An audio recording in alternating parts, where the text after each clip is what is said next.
My favorite Steve Jobs stories was the time the engineers working on the iPod brought their finished prototype to him in his office. He said it was too big. They needed to make it smaller. They said it was as small as they could make it. It couldn't be made any smaller. So he took the prototype over to his aquarium and dropped it in.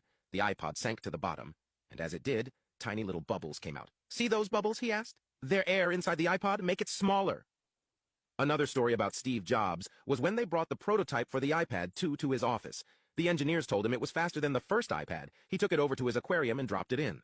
"Look how slowly it sank," he told them. "Make it faster?" One time a newly hired intern had been sent out to get Steve a sandwich.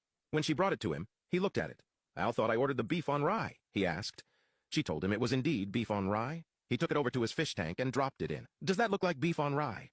He was always dropping things in that fish tank. We couldn't stop him. We told him he had to stop. He wouldn't listen. It was full of stuff that shouldn't be in an aquarium. The fish had all died years ago. One had been crushed under an early generation iMac. The others were all poisoned. He didn't care. It got to the point where there was no room for anything in the fish tank. When we emptied it after he died, we found a body in there. We never found out who it was. That doesn't sound right, but I don't know enough about Steve Jobs to dispute it.